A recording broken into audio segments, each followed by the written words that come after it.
ସେମାନଙ୍କୁ ମୋର ହୃଦୟର ନିବୃତ୍ତ କକ୍ଷରୁ ସାରସ୍ୱତ ପ୍ରଣାମ। ଦୁଇଟି ପୁସ୍ତକ ଲୋକାର୍ପଣ ଉତ୍ସବର ସେତୁ ମୋର ପ୍ରିୟ ପରମ ପ୍ରତ୍ୟୟର ପରିଧିରେ ପୁଲକ ସୃଷ୍ଟି କରିଥିବା କ୍ଷୀରୋଦ ବାବୁ, ଶିଶୁ ଶ୍ରେଣୀରେ ସାହିତ୍ୟ ଶିଖିବାର ଅବକାଶରେ ଲେଖିଲା ବେଳେ ଛପା ଅକ୍ଷରରେ ନାଁଟି ଦେଖିଲା ବେଳେ ପୁଲକିତ ହେଇଥିବା, ଉତ୍ଫୁଲ୍ଲିତ ହେଇଥିବା, ମୋ ଚେତନାକୁ ଜାଗ୍ରତ କରିଥିବା ଭାରତ ବର୍ଷର ଅନନ୍ୟ ଅନୁନାୟକ ଆଠଗଡ଼ ମାଟିର ଗର୍ବ ଗୌରବ ସମ୍ମାନନୀୟ ନିରଞ୍ଜନ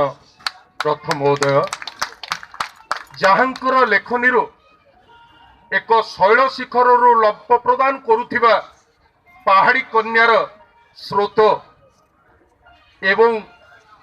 କଳାର କାରୁଣ୍ୟ ଭିତରେ ତପସ୍ୟାର ତପବନ ଭିତରେ କବିତାର କମନୀୟ କୋଣାର୍କ ସୃଷ୍ଟି କରୁଥିବା ମୋର ଅଗ୍ରଜ ପିତୃପ୍ରତିମ ବଡ଼ ଭାଇ ଶ୍ରୀଯୁକ୍ତ ବିଭୂତି ଭୂଷଣ ମିଶ୍ର ମହୋଦୟ, ଯେ ମୋର ଭାଷଣ ଶୁଣିଲା ପରେ ରେଜିଷ୍ଟର୍ଡ ୱିଥ୍ ଏଡି କରି 3ଟି ବହି ପଠେଇ ମୋତେ ଫୋନ କରିଥିଲେ, ସାର୍ ବହି ପାଇଲେ ମୁଁ ଉପକୃତ ହେବି, ଆପଣ ମୋ ବହି ପଢ଼ିଲେ। ସେ ମହାଶୟ ଜଣେ ମନ୍ତ୍ରୀ ଭାବରେ ନୁହନ୍ତି, ପୂର୍ବତନ ଜଣେ ଭଲ ମଣିଷ ଭାବରେ, ଯାହାଙ୍କର ସ୍ତମ୍ଭ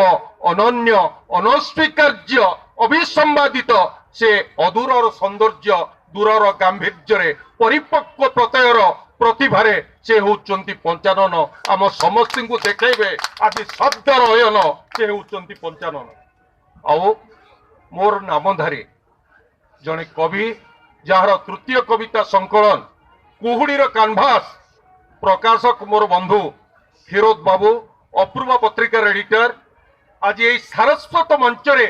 ଦୁଇଟି ପୁସ୍ତକ ଲୋକାର୍ପଣ ଉତ୍ସବରେ ମୋର ବଡ଼ ଭାଇ ସମ୍ମାନନୀୟ ବିଭୂତି ଭାଇନା, ତାଙ୍କର ପୁସ୍ତକ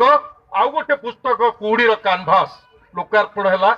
ମୋ ଆଠଗଡ଼ରୁ ଛୁଟି ଆସିଥିବା ଭାଇନାକୁ ଭଲ ପାଉଥିବା ମଣିଷମାନଙ୍କୁ ସମ୍ମାନ ଦେଇ, ପ୍ଲସ୍ ଆଉ ଯେଉଁମାନେ ଏଠି ଅଛନ୍ତି ସଂସ୍କୃତି ପ୍ରେମୀ, ସାହିତ୍ୟ ପ୍ରେମୀ, ଚେତନା ପ୍ରେମୀ, ବିଦଗ୍ଧ ପ୍ରେମୀ, ସାରସ୍ୱତ ବିଦ୍ୱାନ, ସେମାନଙ୍କୁ ହୃଦୟର ନିବୃତ୍ତ କକ୍ଷରୁ ଆଉ ଥରେ ପ୍ରଣାମ କରୁଛି।